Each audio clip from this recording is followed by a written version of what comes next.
আসুন আজ আমরা গভীরে গিয়ে বোঝার চেষ্টা করি পশ্চিমবঙ্গ বিধানসভার কৃষ্ণনগর উত্তর কেন্দ্রটিকে।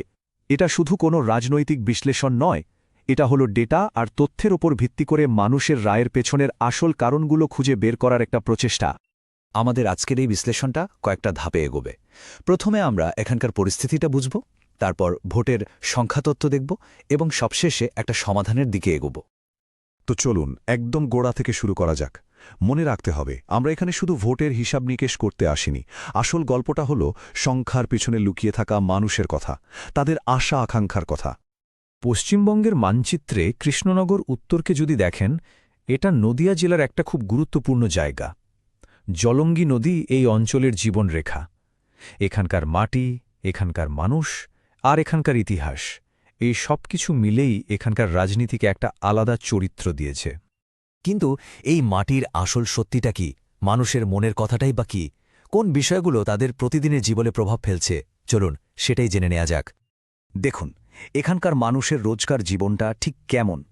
ভাঙাচোরা রাস্তা, একটু বৃষ্টি হলেই চারদিক ভেসে যায়, আবার নদীর বাঁধ ভেঙে গেলে কৃষকের মাথায় হাত। এর উপরে আছে বেকারত্ব আর সরকারি রেশন নিয়ে দুর্নীতির মতো গভীর অভিযোগ। এই সব মিলিয়ে মানুষের মনে একটা গভীর ক্ষোভ জমেছে, তাই না? আর এই ক্ষোভটাই দেখুন এক সাধারণ ভোটারের কথায় কি সুন্দরভাবে ফুটে উঠেছে। উনি বলছেন, উন্নয়নের আশায় আমি বিজেপিকে ভোট দেব। কথাটা খুব সহজ, কিন্তু এর মানেটা খুব গভীর। ভোটটা আর শুধু দলের প্রতি আনুগত্য নয়, ভোটটা হলো ভালো পরিষেবার একটা জোরালো দাবি। তো মানুষের এই যে আশা, এই যে ক্ষোভ, ভোটের বাক্সের প্রতিফলনটা ঠিক কী রকম? চলুন এবার সংখ্যাগুলো কি বলছে সেটা একটু দেখে নেওয়া যাক। এই দেখুন 2016 আর 2021-এর বিধানসভা ভোটের একটা তুলনা।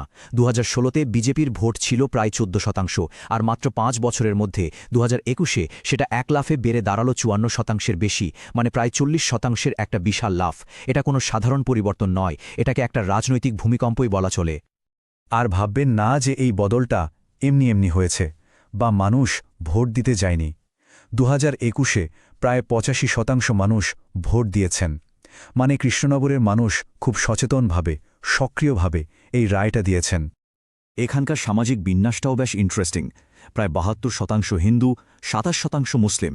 এর মধ্যেই আবার তফসিলি জাতির একটা বড় অংশ আছেন, যেমন ধরুন মতুয়া সম্প্রদায়, যারা ভোটের ফলাফলে একটা বড় ভূমিকা পালন করেন। সংখ্যা তো দেখলাম, কিন্তু প্রশ্নটা হলো কেন? এই বিরাট পরিবর্তনের পেছনের আসল কারণগুলো কি?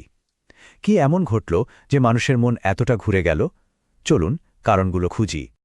তৎকালীন বিধায়কের দিকে যদি তাকাই, তাহলে দেখা যাচ্ছে যে ওনার প্রতি মানুষের বিশ্বাসের ভিত্তাই নড়ে গিয়েছিল। বারবার দলবদল আর এলাকায় পরিকাঠামো উন্নয়নে তেমন কোনো কাজ না হওয়া, এই দুটো বিষয়ই ওনার বিরুদ্ধে গেছে। কারণ জনপরিষেবায় মানুষের মর্যাদা আর আস্থাই হল শেষ কথা। আমাদের সংবিধানেও মানুষের এই মর্যাদার অধিকারকে স্বীকৃতি দেওয়া হয়েছে।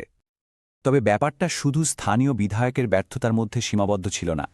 রাজ্য জুড়ে চলা শিক্ষক নিয়োগ দুর্নীতি, ভোট পরবর্তী হিংসার অভিযোগ, সিএএ লাগু হতে দেরি হওয়া নিয়ে হতাশা আর চাকরির আকাল, এই সব কিছু মিলিয়ে একটা তীব্র প্রতিষ্ঠান বিরোধী হাওয়া তৈরি হয়েছিল। আর এই হাওয়াটা কাদেরকে সবচেয়ে বেশি প্রভাবিত করেছে? সেই সব ভোটারদের যারা আগে হয়তো শাসক দলকে সমর্থন করতেন বা বাম কংগ্রেসের সমর্থক ছিলেন, কিন্তু এখন তারা একটা নতুন বিকল্পের খোঁজে ছিলেন। এরাই কিন্তু খেলার মোড় ঘুরিয়ে দিয়েছেন। আচ্ছা, সমস্যাগুলো তো বোঝা গেল, কিন্তু সমাধানটা কি? এখান থেকে এগোনোর রাস্তাটা কি হতে পারে? শুধু সমস্যার কথা বলে তো লাভ নেই, সমাধানের পথও খুঁজতে হবে। সবথেকে বড় চ্যালেঞ্জটা হলো মানুষের এই ভেঙে যাওয়া বিশ্বাসটা আবার জোড়া লাগানো যায় কিভাবে। এর উত্তরটা হলো একটা সুস্পষ্ট, কার্যকরী উন্নয়ন পরিকল্পনা। শুধু মুখে বলা নয়, একেবারে টাকার অঙ্ক সমেত। যেমন ধরুন, শহরের পরিকাঠামোর জন্য 150 কোটি, নদীর বাঁধ সারাতে 80 কোটি, আর যুবকদের জন্য একটা স্কিল ডেভেলপমেন্ট ও আইটি পার্ক বানাতে 120 কোটি। আর কেন্দ্রীয় সরকারের যে প্রকল্পগুলো আছে, সেগুলো যাতে 100% মানুষের কাছে পৌঁছায় তা নিশ্চিত করা। কিন্তু শুধু কাজ করলেই তো হবে না, সেই কাজের বার্তাটা মানুষের মনে গেঁথে দিতে হবে। আর তার জন্য দরকার একটা চৌখস যোগাযোগ কৌশল, যাকে আমরা বলছি চতুর্মুখ মতবাদ। এর প্রথম দুটো দিক হল শিব আর বিষ্ণু। একদিকে শিবের মতো রাজ্যের দুর্নীতি আর স্বজনপোষণের বিরুদ্ধে তীব্র আক্রমণ, আর অন্যদিকে বিষ্ণুর মতো কেন্দ্রীয় প্রকল্পের মাধ্যমে একটা স্থিতিশীল ভরসামন্দ শাসনের আশ্বাস দেওয়া। এর পরের দুটো দিক হল ব্রহ্মা আর দুর্গা।